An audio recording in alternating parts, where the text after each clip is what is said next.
Hello, Professor Lakshmi Kumar. Can you hear me? Yes. Hello. Good morning. Hi, good morning. I'm glad to see you here.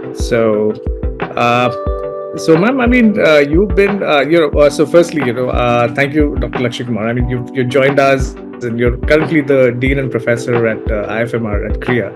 And you have this phenomenal experience of over 35 years. It's very interesting for me always to see somebody, who's done a PhD from, IIT Chennai leading a business school. I have so many questions. You have done some fantastic work in the areas of macroeconomics, microfinance, poverty alleviation, and now a lot of work around entrepreneurship. It's fantastic to have you for an interview, and I really hope that we get to learn about a lot of the unique initiatives, and we get to learn about you and your journey over the last couple of decades. Thank you. Thank you so much for inviting me. So, ma'am, it's very interesting, right? As we academics, like every superhero has a origin story. I've noticed that academics too also have a very fantastic origin story.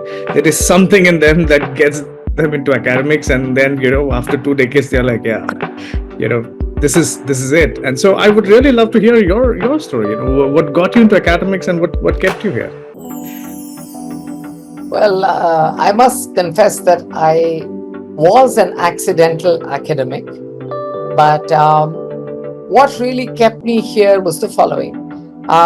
So I went to Bombay after studying in Chennai, and my idea was that I would join an MBA in one of the colleges in Bombay and join the corporate. It was always my intention to go into a corporate and work in the area of finance or economics, both of which interested me because of my background in mathematics, and I always loved numbers.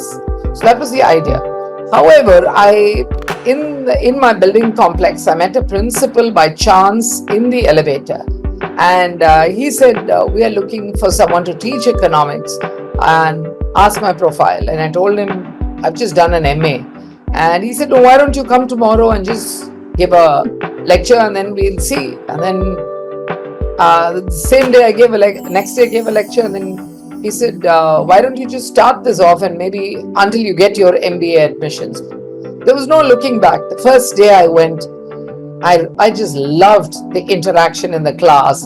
And then I realized over a course of time that year that this is exactly what I want.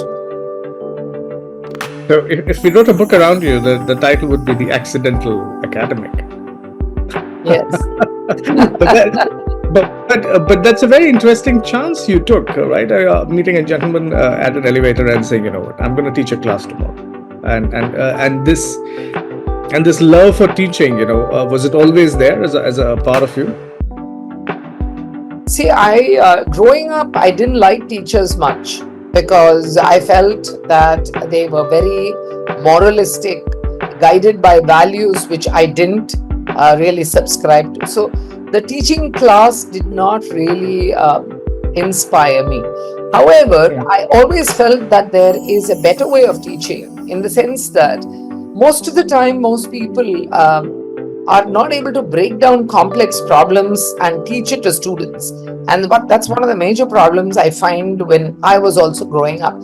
So I felt that as a teacher, if we understood very well and we get across in simple terms, then you're an effective teacher. So in some sense, that is something I always knew I had, that I was able to break down complex issues to simple stuff. Okay. And you started off in taking your first lectures, and now you've evolved to your current role as a dean of IFMR. Can you just give us a brief history of how that trajectory has gone? Yeah, so for about 10, 12 years, I was shadowing my husband wherever he went. I would take up a job, and once you have the experience, every city you get jobs. So I went from Mumbai, we went to Vietnam, then we went to Bangalore and Mysore, and finally we did come to Chennai.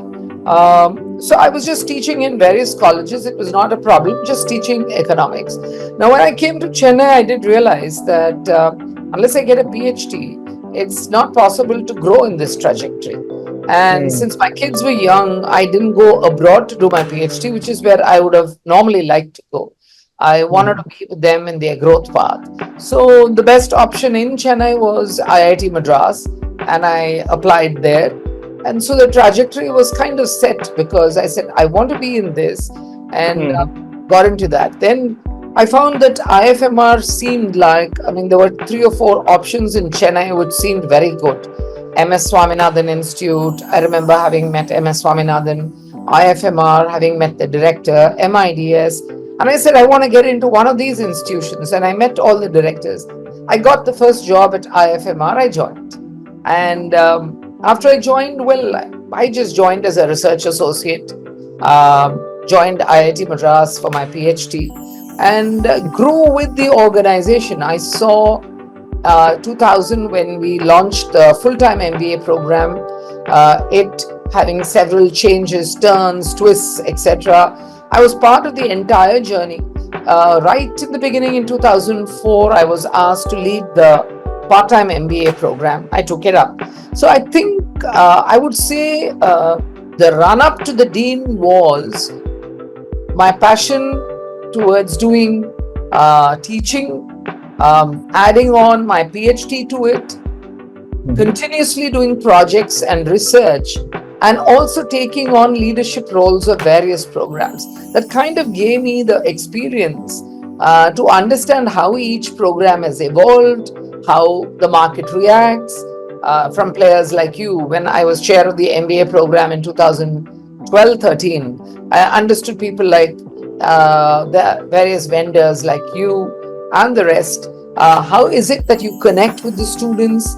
And all this gave me the experience. So I have been holding the chair position of part-time MBA, full-time MBA, PhD, admissions, alumni. All this led up, I think, very nicely to be an effective dean. Very fantastic that you mentioned that, even in 2004, you were selected to lead the part-time MBA program. And that was just when you had, I think, a couple of years into the organization. Can you tell us a little bit more about that? That seems like a fairly responsible work given very early on. I would love to hear your story around that. Well, it was one fine day that the leader asked me, is it this program, though based in Chennai, we are not able to get enough applications. There's a lot of competition.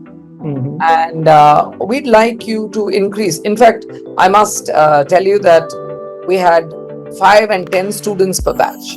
And so they asked me, is it possible? I said, yeah, it's possible, but I do need some leads to go to corporates because we need to talk to corporates and nominate their people. And the entire year, along with leads from some senior people, I met corporates, the HR departments, and we managed to actually get 40 students in the batch. So the start is, from break even, we need to start making money from the program. So that was the first idea that I had. So we got our 40 students, and we were on that trajectory. And then we just went from there, and then we realized that we just have to pursue the corporates. It has multiple benefits, including our placements, everything else. So not just getting the students here. Even today, there are many MBA part-time students who are in extremely good positions who help us in many ways. In organizing events. We have an event management festival called Abhyudaya. They sponsor it. So from small to large, ultimately in a business school, we need to connect with corporates. It's not like we're living in a silo. So that was the beginning of our connection with corporates.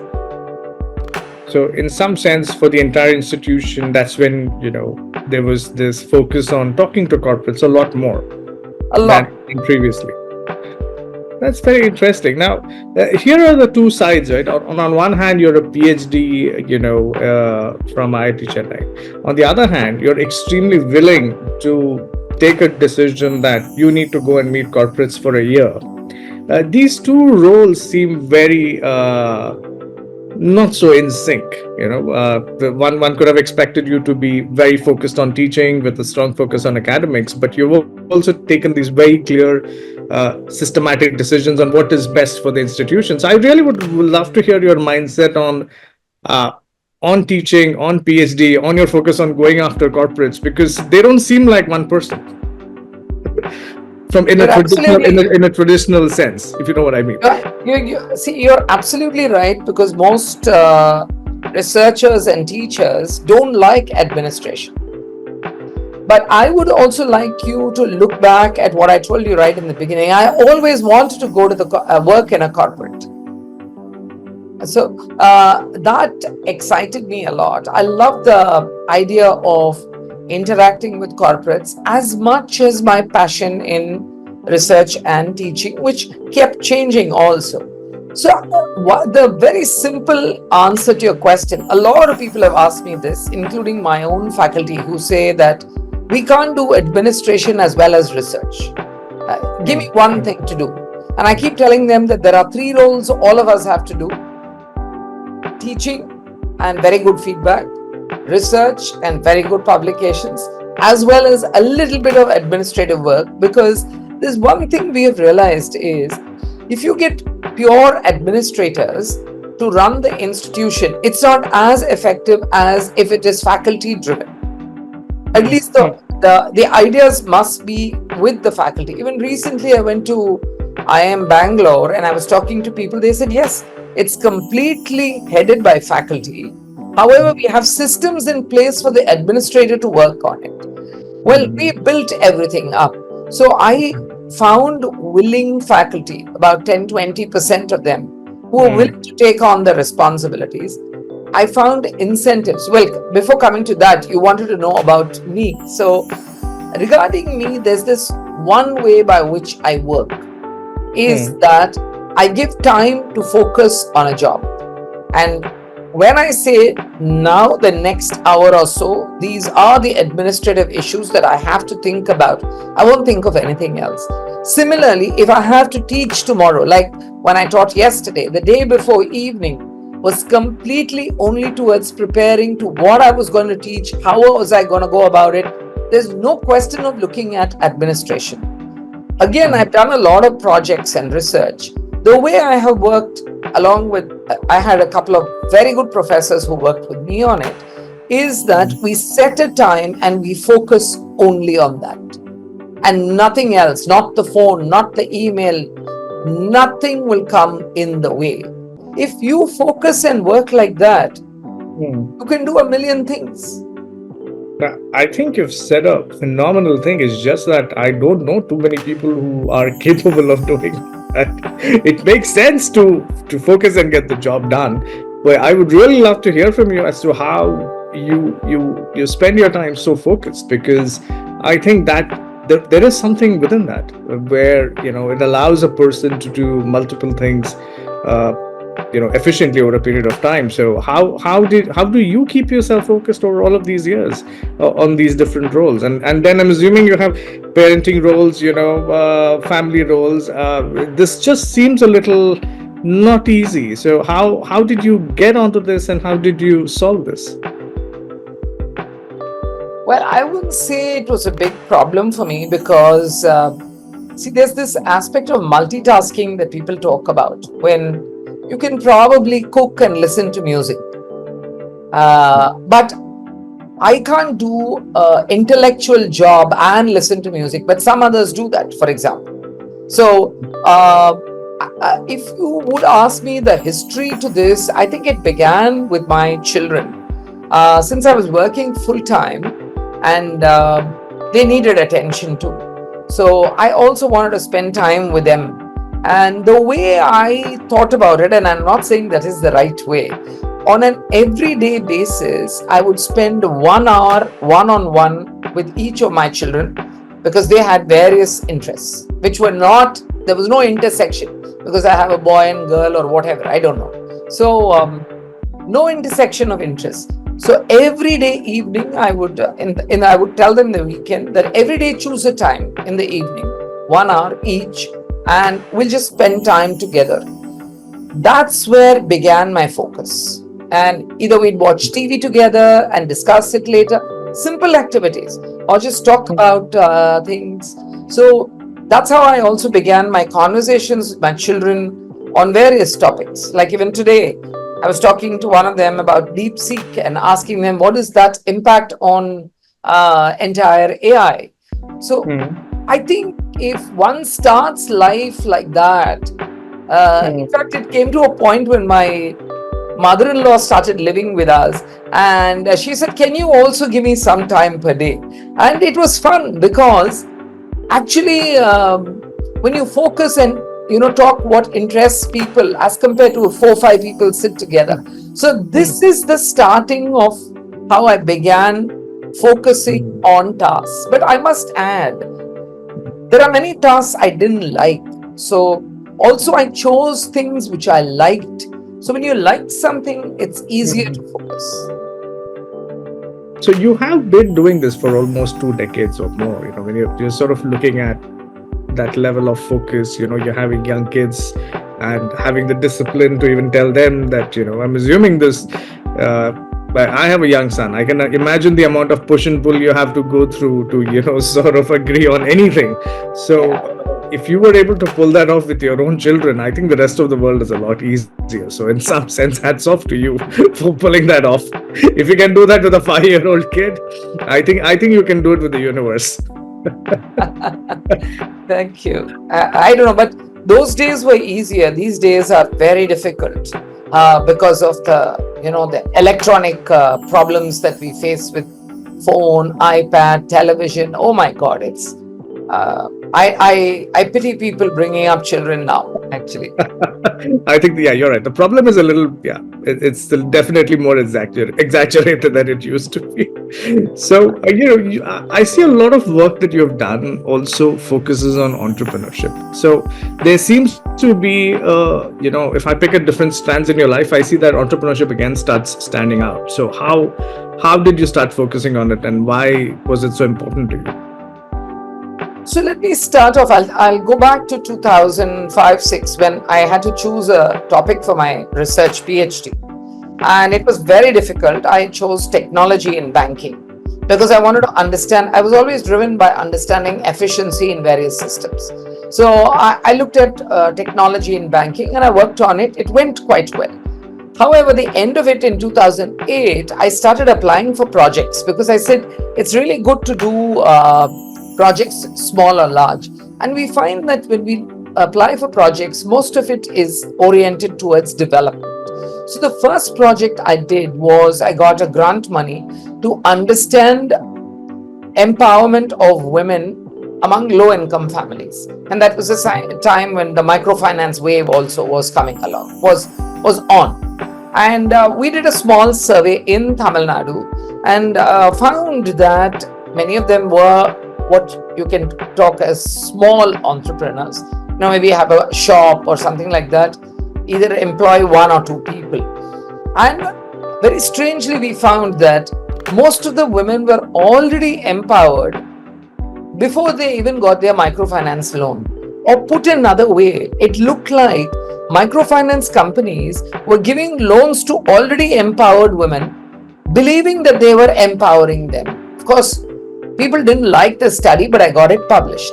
Now, that deep understanding of development took us to savings behavior of poorer women. And we found that a study between Karnataka and Tamil Nadu, whenever they save extra money, they just buy gold. But in Tamil Nadu, the one great focus we found was the women wanted to educate their children. So with all this in mind, we went on to a study on understanding women entrepreneurs in Tamil Nadu, particularly among low income. In a district called Kanchipuram, we found that every street had a beauty parlor run by a person. And we found that it was crazy that there was one per street. So we went deeper into it to try and understand actually entrepreneurship, what drives them, etc. Much before Make in India and all that.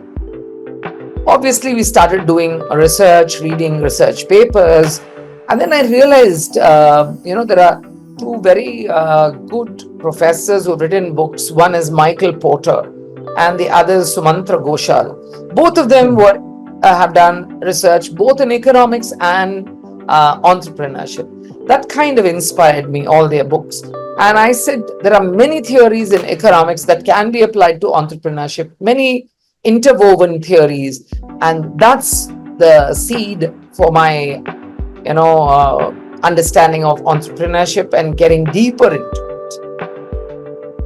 Very interesting that you decided to go at entrepreneurship with a very research focused bent of mind, and then you found that that was an area of interest. And then you've also been instrumental in spearheading the Center for Entrepreneurship at Kriya. So what happened there? What was your idea behind focusing and working on that, and how do you envision its shape and role in shaping entrepreneurs of the future? Yeah, so again, this center I've been having in mind for quite some time, and I found that the entire university was interested in entrepreneurship. So one of the reasons to really set this up was to have focus in three areas. A, can we incubate research ideas within and outside Kriya? So last year we called out for people to make a pitch along with the elevator pitch and a business plan, and we gave them a grant money. So they are working on an issue on mental health in school students. So that has come out very well. Now very soon they're going to venture capitalist also. So incubation we want to do within Kriya as well as all India. So this year we plan on maybe doing an all India event where we will call out for people to come up with their ideas and incubate the idea here. The second is I want to also create an innovation cell which will focus on one or two areas. One thing is IFMR GSB is really good in finance, and we are having a very good interest among faculty in climate change environment. So we could focus depending on donor interest. We're not going to focus because we really think we want to do something. So I'm talking to several donors, and depending on their interests, because again, you need to have corporate banking, you need venture capitalists to come in. You can't just do it all by yourself. So this is the way I wanted to work on this. And the last part is research itself. So we had a conclave last year, CFE conclave, where we had a lot of panel discussions on various contemporary topics from various entrepreneurs. So the other idea is to take this forward and make it into a entrepreneurship research conference or conclave, where we will come out with ideas and people do the research and come and present it here and hopefully make it big. We already have a research symposium on finance and economics, which is quite international, and after pandemic we have gone completely online. We have almost 6 to 10 keynote speakers. Some of them this year also, some of them are Nobel laureates. So in that scale we are hoping to take entrepreneurship too, and so we have the wherewithal to take it. So basically 3 areas: incubation, innovation, research. Okay. I know I would love to know here your motivation behind the integrated MBA BBA program and sort of how it's been received so far. So the integrated MBA or BBA, as we call it, I must say is not a great inspiration of mine. I just realized I met a colleague from one of the IIMs, and they talked about how students are very keen on their IPM. And that's when I talked to my own management and I said that if we can do it a little differently. And so we did a lot of research, not exactly like the way IPM is done or any BBA is done, but focused in a very, very different way, because most BBAs in India is nothing but light MBA and very 101 of finance, 101 of marketing, etc. So that's not the way we are working on it. We are working on it we're trying to provide the context of management in the BBA program, where we provide also skills. Like the first year focuses on accounting skills so that they know how cash flow is very important, what is the risk involved, and the end of the first year they actually work with an accounting firm to understand accounting. Again, from my experience with entrepreneurship with poorer people, as well as, by the way, SME sector, often they don't know to manage working capital needs. The easiest is to do a fixed capital and expect things to happen. So I would always give the example of, for example, if you want to do a show, let us say a stand-up comedy, how do you go about pricing the ticket? And these are the concepts we introduce, and we say that as an entrepreneur, can you do pre-sales such that the pre-sales covers the cost of the show, and after that you have the rest of the tickets left to sell at whatever price, because you're just going to make money out of it. Now, starting from there, the BBA program itself is trying to make them understand how to reduce finance risk. The entire first year focuses on it, with, of course, a little bit of economics, operations, etc. The second year focuses not on marketing but on sales, because we all know sales precedes marketing. And most of our students are not interested. They all want to sit in a corner office and they think that's what they need. But you can get there. Just like I went around from corporate to corporate, I still remember the hours I used to sit waiting to meet them. So unless you do that, you'll never understand the market. So the second year is about focusing on sales, and then they have an internship on that. The third year consists of two aspects. We focus on the operational aspect, warehouse, just in time, as well as negotiation skills. So these two together make up the third year. Now, if they want to continue, they have the option. They want to continue, then they can join the MBA program. And of course, there will be an entrance to that. So the 3 years that you do is not light MBA, but it is all about giving the context, the content of basic management before they come to things like marketing, derivatives and things like that. Okay. So I see that there is this growing need for, let me say, integrated learning, right? Universities which allow students to study across the board, and say, I'm not only going to be doing management, I'm also going to see what's available in arts, what's available in the psychology department, and so on. So with respect to Kriya University, how do you see all of these things falling into place for a student? There is a significant demand for a liberal education, the significant demand for a more well-rounded student, if you will. So how do you think about that? See, we, ever since Kriya was born and we got subsumed under them, our basic motto is interwoven learning, whereby we try to get a couple or three subjects together and hope that, we give the necessary skills. Now, we have the liberal arts education, where they have some very nice courses which really will help our students too. So they are open to take it. For example, there's pottery. There is management principles from Bharatanatyam or the mudras. All that's available. So we have the faculty and we work with them. They work on various aspects, design thinking, for example. All this is offered to our students, and they take it as electives. There are one or two which are core courses too. For example, entrepreneurship is a core course which is taught by a variety of people, which was not there earlier, actually. Okay, got it. I think under your leadership, even the executive doctoral program was launched, right? So can you tell us a little bit about the design and the significance of the program? See, if you look at most, there's a proliferation of education institutions all over India. Most of them are not PhDs. They just finish their MA or MTech and then they join, or an MBA and then they join. And then they realize that they do need an education, but they need to work too, because you can't give up work. Everyone doesn't get a scholarship. You might be married, so the scholarship amount is too less, etc.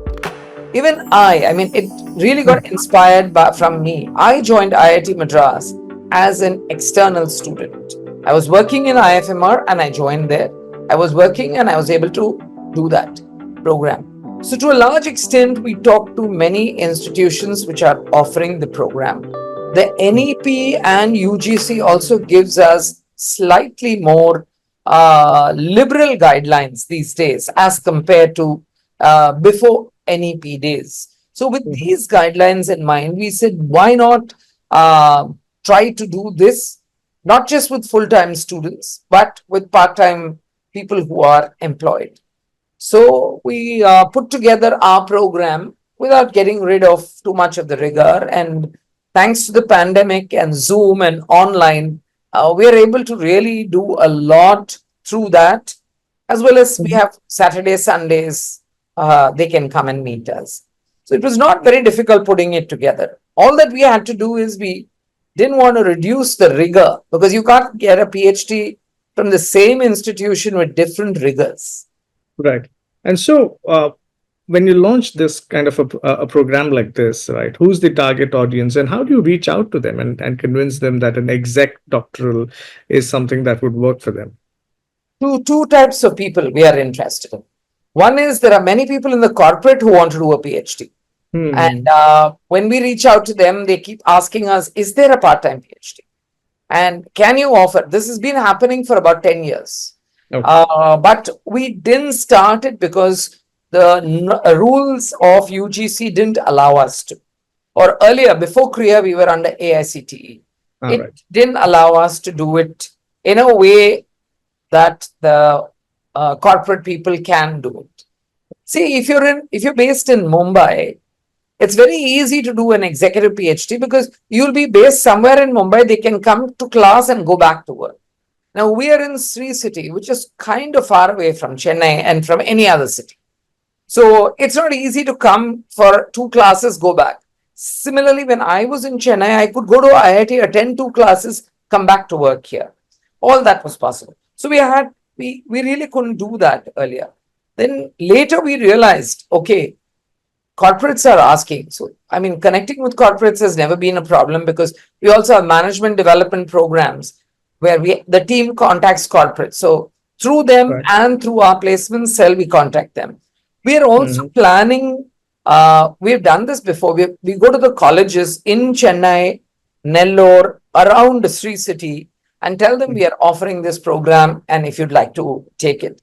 So I Okay. think there is quite a good response. We've started it and we plan to have one session in Chennai, calling all of them and maybe having a master class and hoping that it'll fly. Okay. So, as an administrator, one of the top challenges that I've always heard is it's a challenge to keep faculty accountable and to make sure that the faculty moves as fast. Uh, because while most of the faculty is talking about teaching cutting edge stuff, the general feedback is that faculty themselves tend to move a little slower.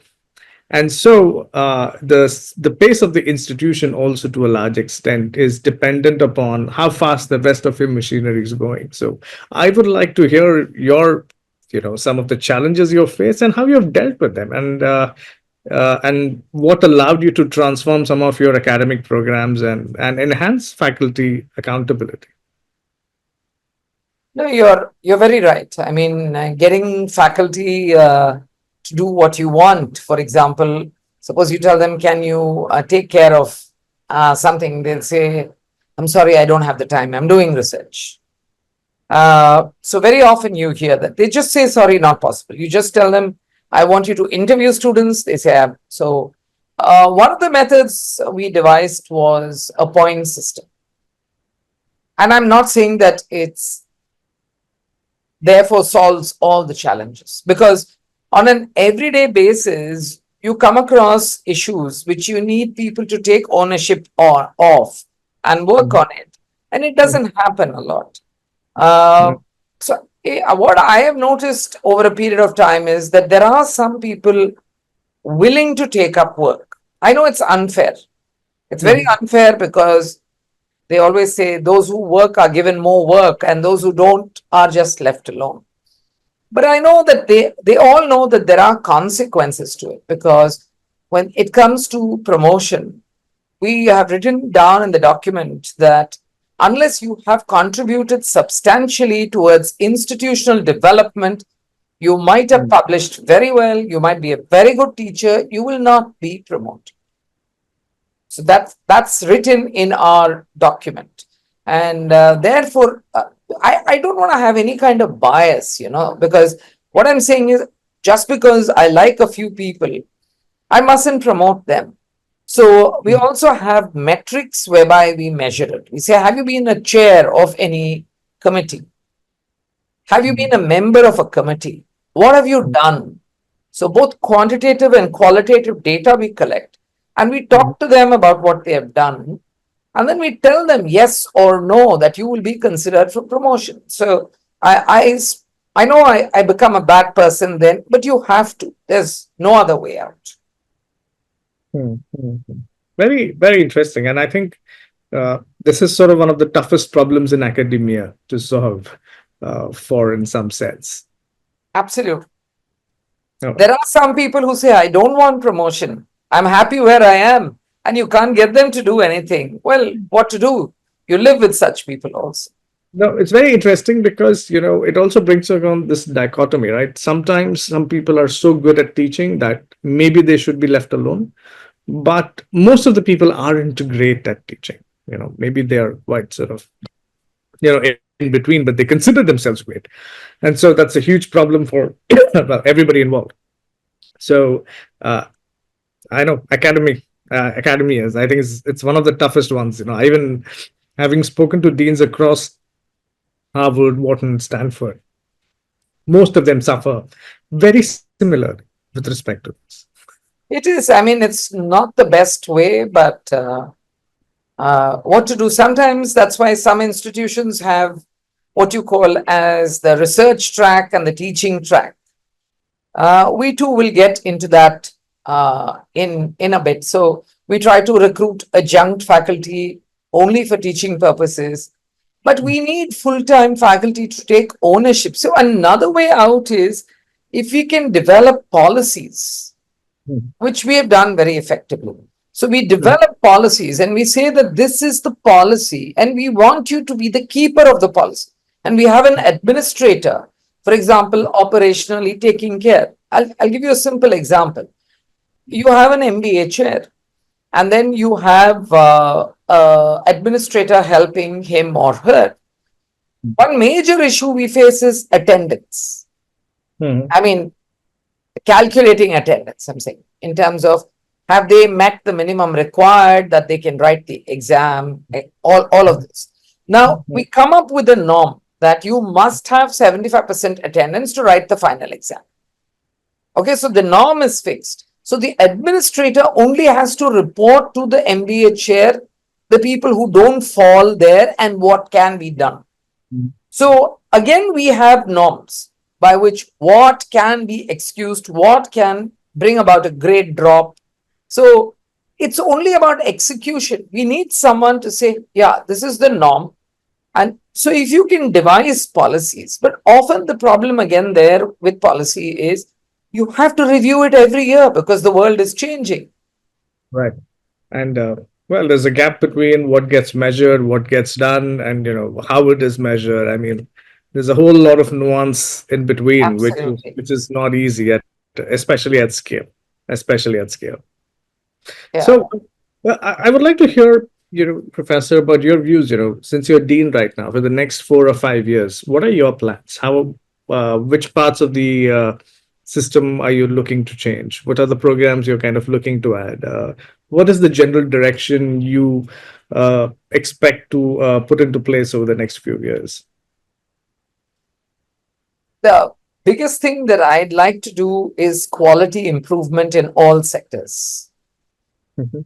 There are more than 5,000 B schools in the country. And one of the things we have to do is we have to constantly innovate in terms of what we teach. Today, management jobs are not available just because you've done finance, marketing. They don't want to give a job to an MBA. They want to give a job to a person with skills that they're looking for. Maybe one important skill which is taken on now is product management. How do you build towards product management? Similarly, under finance, how do you build towards, let us say, risk? If risk is what is important to the corporates, how do you inbuild a skill oriented course which encompasses various forms of skills and measurement of skills? Similarly, under marketing, one thing which has taken big shape is digital marketing. How Mhm. do you bring about the skill, teach them the skill of just what is marketing, and how do you bring about the skill of being a digital marketer? So you get hired for your skills, not because you have an MBA. So that's what I meant by quality. We need to change our perspective of not just transferring knowledge or teaching them management principles, but also imbibing in them skills which will Mm. make them employable and go ahead. For example, if we introduce them, they're very interested, let us say, in equity markets. Then we introduce them towards skilling in that, do a certification in that, or in insurance market, do the first level course as you're doing an MBA. And then what will happen is they get a job related to that. They can do the further higher and higher levels and become an expert in that. So this we have inadvertently we are doing something in the area of finance, but I want Mm. to introduce this in all the areas whereby, along with knowledge discussion, we also have skilling needs of the corporates. Again, in this last summer, we spoke to the corporates where they said, yes, these are the following skills we require in your students. So when I say quality, I'm qualifying by saying that it means that we're talking about not just management principles, but we are integrating skilling along with that. The second aspect is, we since last year we are very badly affected by international companies not recruiting. The Mm. international banks, consultants, they've reduced or they've stopped recruit. There was Mm. one company which recruited 36 people in 21, and they've not even come to the campus today, a multinational bank. I'm not naming them because it's not a very nice thing to do that. And the reasons are the slowdown all over the world. The second thing we need to do is we really need to build up our corporate connection in India. Mm. Mm. Some of the problems we face in India is compared to multinational organizations, they pay much lesser. So, Mm. if students take a loan and come, they're only going to look at return on investment. And if Right. you offer them much lesser, they're not going to take it. So, Mm. we need to build that up in the corporate career services. We need to build that. That's another thing I have plans to build up on that. Lastly, in terms of program, uh, since there's huge interest in finance, we're thinking Mm. of getting maybe deeper and working on an exclusive program on Mm. integrating finance, technology, and strategy. Interesting. Very interesting. I've also had recently, I've spoken to a few deans, and most of them are experimenting with newer programs. So, for example, you mentioned a conversation about with your children about DeepSeek. So they're planning smaller programs with MBA and AI, and they want to do a first batch of only 2025 students. So, and they want to do this with different programs because on one hand they want to see if this might stick and might grow over a period of time, and secondly, uh, they know that the maximum size of the MBA is sort of reached for them. They don't want to breach it and make it larger because quality then suffers. So these are some of the approaches that they are considering now. I was curious if you're looking at adding some more programs, and I I could imagine an AI in finance or finance. I mean, there could be a huge range of programs that sit very closely with the DNA of IFMR, and I wanted to hear how do you think about that? Yes, yes. Last year, when we met some corporates, they wanted to know if our students can have an intersection of AI and finance, or AI and sales, for example. These were Mm, the two requirements of a few corporates. Now, we did reach out to our students. Our faculty are willing to offer these. mm, The students are still not sure. mm, mm, mm, mm, So we need to actually talk to them in the first year itself. Again, what they get driven by is they mm. get driven by their seniors and where they have got placed. They Right. don't realize that actually things are changing, Mm, mm, and mm, we need to provide for the changing world. Even product management, for the last 2 years, we know we need to focus on it. But we are not getting students to subscribe to these courses. They want to go to the same courses, hoping that if I do mm, that, I will at least get this kind of job. So we are mm, finding that our students are not very open. And mm, one change we want to make is in the curriculum in the first year, maybe introduce core courses more to do with AI or ML, and mm, then kind of get them to be curious about it. However, we mm. find in the integrated MBA, they are more curious, and maybe they're just from school and they are not battered by the rest of the media. So they're more curious. We are interested, but we are not finding takers. Even yesterday, our placement head told me that a couple of corporates are asking for AI, and we are not offering that. That is interesting. And I think maybe others are getting very similar feedback, and that's why instead of bringing it into their core curriculum, they're sort of testing the waters by saying, can we do it with a offshoot, smaller program? I suspect that is part of what is happening. That is. But we do have ideas to integrate AI with finance. It's a another area where we have been very good at is in the area of quantitative finance. Right. So from finance, we also do a subset is quantitative finance, and there we have deep knowledge, and we find um, again there we need people who are a little mathematical oriented. Right. Sometimes they find it very difficult because it's a very rigorous program.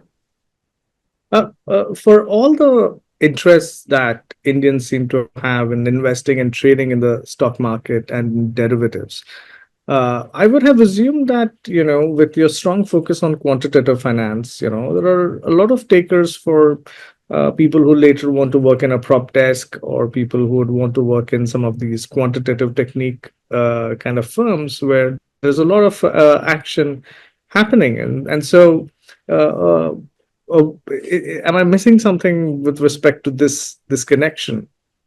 No, no. See, we started quantitative finance quite a long time back. Mhm. Uh, there are students who come who are interested. However, they find it tough. The going is tough because if you're doing 5 courses, all are mathematical, you really need to concentrate. And if you find other students are not, you get carried away and you say, maybe I'll just do a couple of courses. See, we Mhm. can prepare them to join banks where they can actually be in a team which is innovating financial products. We Mhm. have our alumni, some of them who've got even patents in USA Mhm. on innovation of financial products. So it's possible to do that. However, I don't know. We just find that I don't know whether it's because I'm getting old or whether the demographic belief is changing. I just don't find students all that serious. Mhm.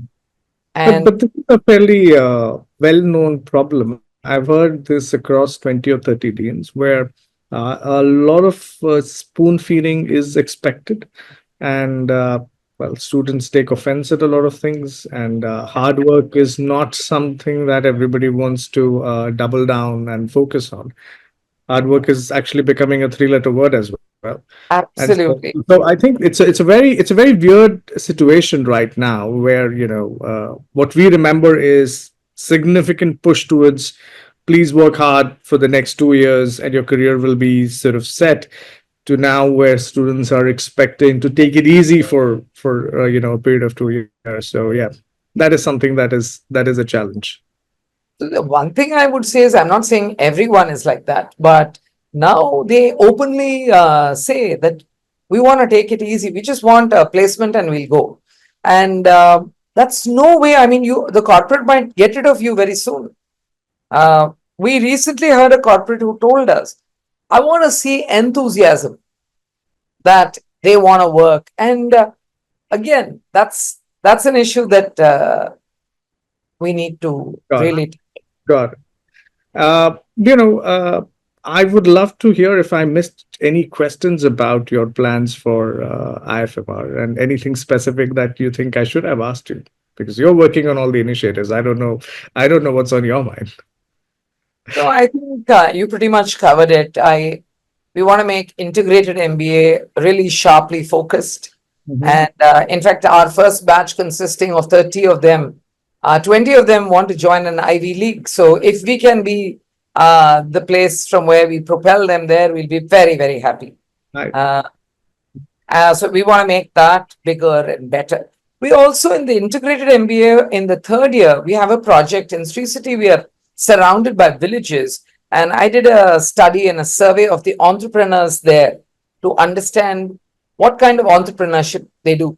It's very strange because they earn from 2 lakhs per annum to 1 crore per annum. It's just unbelievable scale and size. So what we have done is, with our third years and also with our MBAs, we're asking them to talk to this entrepreneur.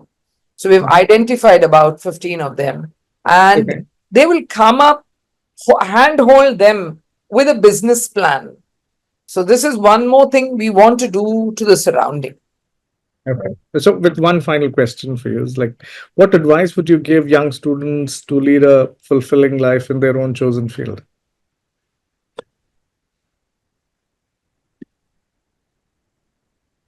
I think fulfilling is defined differently by different people. For me, at the end of the day, I love to unwind watching some show on TV for about an hour. So I think you just have to find out what passion makes you work. I would never say that only go after your passion, because it might not give you money. For example, if you say your passion is painting, we know very nicely that a painter like Van Gogh, his paintings became very well known only after his death, and he died a very sad death. So I'm not saying passion. I'm saying that if you know that you're good in some skill and you can sharpen it, do that and get a job related to that. You like your job. One is that. Second is to find ways and means on an everyday basis to find something that gives you happiness in, entertainment, sports, etc. Of course, I would always say start your day with exercising, because it keeps the adrenaline up, and it's wonderful to even go back to sleep like that. All right. I think that's all the questions I have, and we are just close to an hour. So thank you very much, Professor Lakshmi. I think this was super good. I mean, I think I could have done one more hour of conversations, but I think we'll keep that for some other time. Yeah. So thank you so very much for your insights and for being so honest about your experiences. I really appreciate it. Thank you. Thank you very much for this. All I right. really enjoyed it. Bye bye.